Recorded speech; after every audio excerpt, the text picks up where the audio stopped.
Shalom Achat, très chers amis, on se retrouve pour l'étude de nos lois de Shabbat et on poursuit un nouveau chapitre.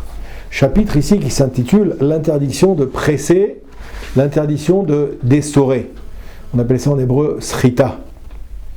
L'un des 39 travaux interdits du Shabbat, il consiste à battre le blé. On appelle ça dash, c'est-à-dire séparer le grain de son enveloppe. Oui. Celui qui presse du raisin, par exemple, pendant Shabbat, pour en boire le jus, il transgresse l'interdiction de presser. Comme on l'a dit, ça s'appelle en hébreu srita. D'accord ? Essorer, on peut dire presser, essorer, c'est un petit peu la même chose. Et c'est un dérivé de battre le blé. Vous comprenez ?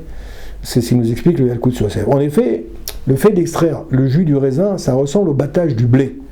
On sépare l'intérieur de l'extérieur. L'interdit de la Torah, il ne concerne en vérité à la base que les olives et le raisin.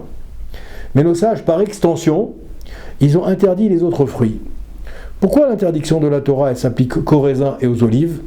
Tout simplement parce que Rashi, il explique dans la Gemara, au chapitre 114, il explique l'importance particulière de ces deux fruits lorsqu'on les presse. L'huile d'olive, vous remarquerez, a plus de valeur que les olives elles-mêmes. Dans le commerce, l'huile d'olive coûte plus cher que les olives elles-mêmes. Et le vin, il a plus de valeur que les raisins. Ces deux fruits sont donc utilisés essentiellement pourquoi ? Pour leur jus. Bon, vous allez me dire, aujourd'hui c'est vrai qu'on mange du raisin aussi, on mange beaucoup de raisins. Et également, on mange pas mal d'olives. Mais à la base, et surtout à l'époque, c'était comme ça que ça fonctionnait. Celui qui presse une olive ou du raisin, pour en obtenir le liquide, il transgresse l'interdiction de la Torah de presser, qui est un dérivé de dash. Dash qui veut dire littéralement écraser, qui consistait à séparer le grain de blé de sa membrane.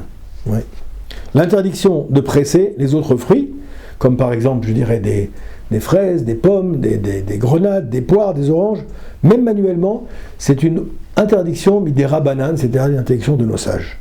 Étant donné que certaines personnes les pressent pour leur jus. Troisième cas, on nous dit ici, il est permis de presser des coins pour en obtenir le jus, car ce n'est pas considéré comme un fruit qu'on a l'habitude de presser. Effectivement, d'abord, presser un coin, c'est pas facile du tout, mais il n'est pas considéré comme les fruits pressables qu'on a l'habitude de presser. Attention, dans tous les cas, il est interdit d'utiliser un presse-fruit. Ça se fera toujours avec la main, même quand c'est permis, c'est toujours avec la main, jamais avec un presse-fruit, ou bien alors avec une fourchette ou une cuillère qui est dérivée, qui est une extension de la main, nous disent nos sages. Et donc, on va le presser avec la main. Presser un citron. Alors, presser un citron, toujours un grand débat. Oui, non, non, oui. Il est totalement permis de presser un citron, mais avec les mains.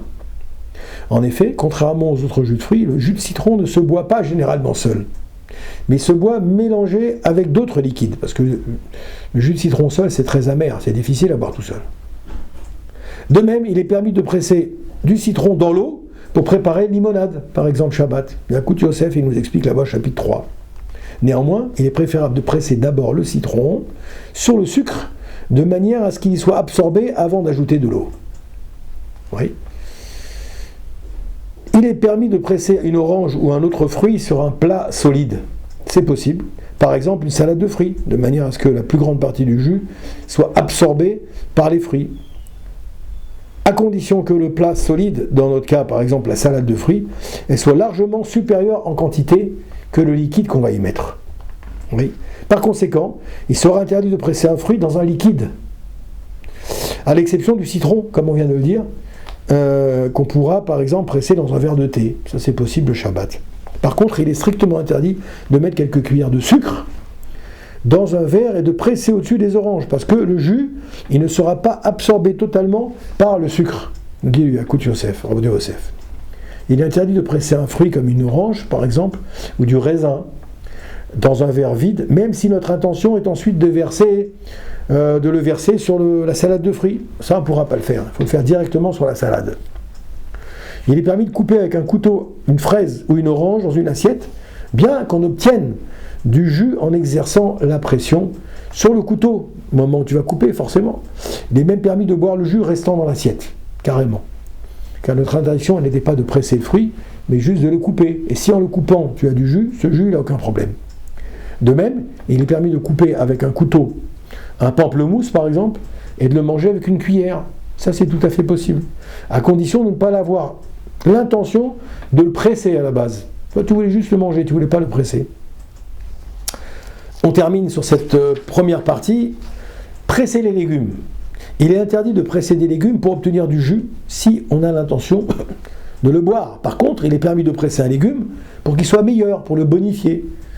Mais pas pour récupérer du jus. Par exemple, on prend un exemple concret, que ce soit parlant pour vous, il est permis d'essorer une laitue. Oui, mais pas avec un ustensile comme une passoire, attention.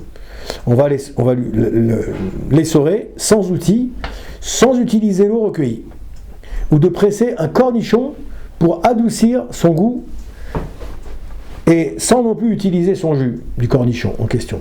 De même, il est permis de presser les pâtes cuites à l'eau, non, cuites à l'huile, excusez-moi, pour qu'elles soient meilleures. Oui. Ou du thon, par exemple, pour en extraire de l'huile, à condition de ne pas consommer cette huile, si je sépare.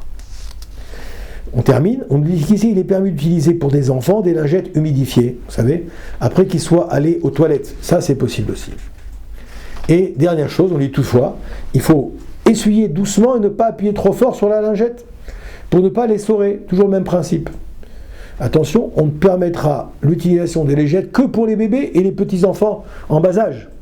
Mais une lingette pour un adulte, ça ne fonctionne pas. Voilà, bracha ve'atzlacha, on fera un deuxième cours sur cette interdiction de srita parce qu'il y a beaucoup de détails qu'il faut encore partager avec vous.